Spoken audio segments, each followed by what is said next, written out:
Good morning. It's Friday and it's September 1st. So it's quite a day. And today I'm going to tell you a story. One day, Jesus came into the area and he went into someone's house and he started to preach. And many people followed him. They were very excited. Jesus is here. I want to see what he's going to say, what he's going to do. So they were all gathered around him in this house. In fact, it was so packed, nobody else could get in.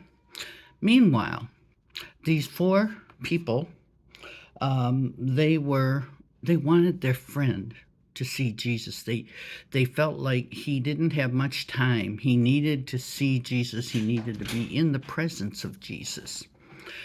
But the house was so packed, they couldn't take their friend there.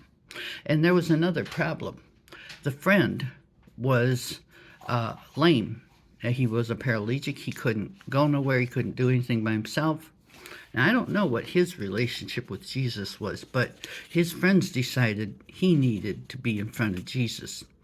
And so they said, well, how do we get into that house? How do we get in front of Jesus? And somebody came up with the idea, well, let's go through the roof. Well, I don't know if they talked to the owner of the house about that, but they went up there and they made a hole in the roof, which means they had to dig through some mud. They had to get up there. They had to bring this guy up there who could not walk on his mat. And they made a hole above Jesus and they dropped him through the roof. Hopefully they didn't drop him. They lowered him. So anyway, Jesus looked at him and he said, your sins are forgiven. What an amazing thing to say. Your sins are forgiven. I don't know how it affected this man, but he knew he was now forgiven.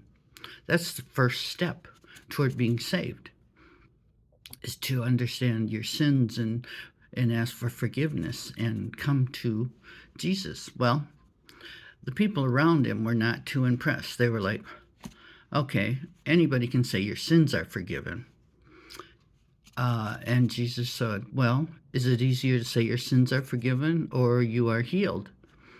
And he said, just so you know, just so you know that have power on earth, I'm going to heal this guy. And he did. He healed that guy.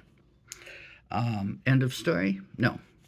Because the deeper part of the story is, what about the four guys up on the roof?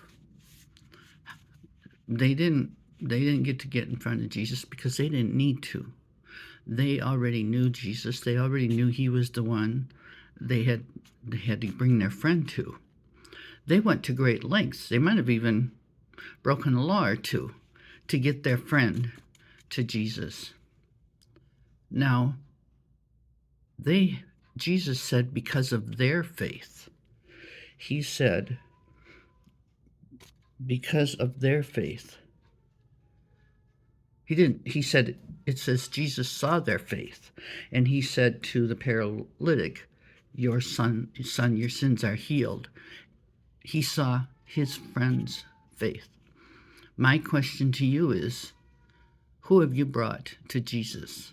Now, I'm not saying just sit there and pray with them or give them a pamphlet or something like that. I'm saying, who have you actually went above and beyond to take to church, to take to a Bible study, to teach them about Jesus? Are you the kind of friend who will actually put your words into action and do whatever it takes to get that person in front of Jesus? I think there's some people that might not want to do all that. They might say, well, you should go to Jesus. You should be saved here. Here's a Bible. Here's a pamphlet, and just call that number and you can be saved.